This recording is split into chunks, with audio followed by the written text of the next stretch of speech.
जो भी civil services में आना चाह रहा है वो किस सोच के साथ आए, तो ये एक यूथ के लिए एक मैसेज भी चाह रहा हूँ। और देखिए, इस सवाल का जवाब मैं बहुत अगर आइडियलिस्टिक दूं या ज्ञान बांटने वाला जवाब दूं तो शायद इस पॉडकास्ट का कोई मतलब नहीं रहेगा। मैं आपको बहुत प्रैक्टिकल आंसर दे रहा हूं।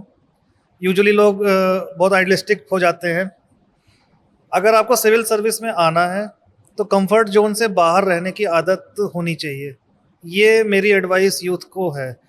जो लोग रील देख के, गाड़ी देख के, गनर देख के, बंगला देख के, या रील में जो सो कॉल्ड वर्ड है भौकाल, वो भौकाल देख के आईएएस में आना चाहते हैं या आईपीएस में आना चाहते हैं या किसी भी सिविल सर्विस में, देयर आर 23 सर्विसेज जो कि एक ही एग्ज़ाम के थ्रू अलग अलग depending upon your choices and ranks आपको अलॉट होती है। उनमें से किसी भी सर्विस में अगर आप भौकाल देख के आना चाह रहे हैं, जलवा देख के आना चाह रहे हैं, मजा देख के आना चाह रुतबा रहे देख के। हैं, हाँ मैं वो जो की वर्ड है वो यूज़ कर रहा हूँ, तो प्लीज़ मत आइए, क्योंकि इतना आसान नहीं है।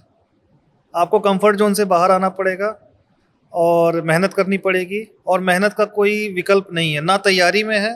कई बार लोग पूछते हैं तैयारी कैसे करें, तब भी मैं यही कहता हूँ कि मेहनत का और सिंसियरिटी का कोई विकल्प नहीं है।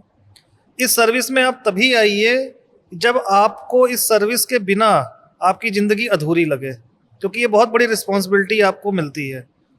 मुझे मेरी ज़िंदगी अधूरी लगती थी, मैंने जी जान लगाया और मैंने ये हासिल किया।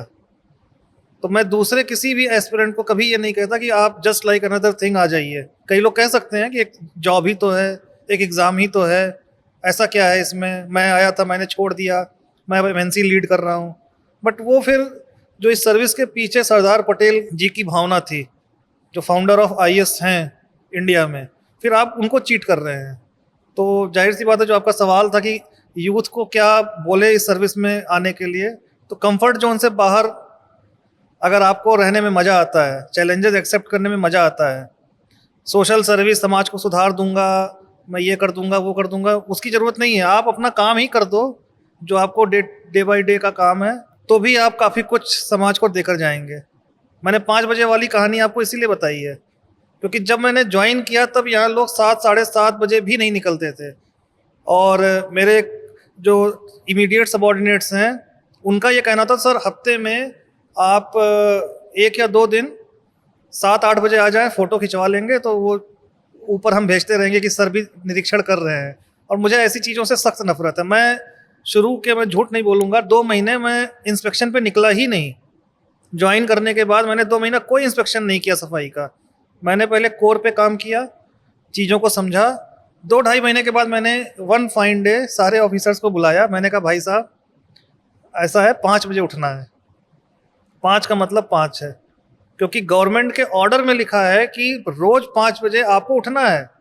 अगर आप वो बेसिक काम नहीं कर रहे हो एज ए म्यूनसिपल कमिश्नर या एडिशनल म्यूनसिपल कमिश्नर या इंजीनियर, तो आप तो उस गवर्नमेंट के ऑर्डर को ही चीट कर रहे हो, डिफाई कर रहे हो। फिर बाकी ज्ञान देने की तो ज़रूरत ही नहीं है, आप तो पहला ही काम गलत कर रहे हो। अब ये कहना कि नहीं साहब और कोई नहीं उठता है पूरे जगहों पे, हम क्यों उठेंगे, तो उसका रिजल्ट दिख रहा है कि हमारी जो प्रोग्रेस हुई वो बाकी जगह से ठीक है।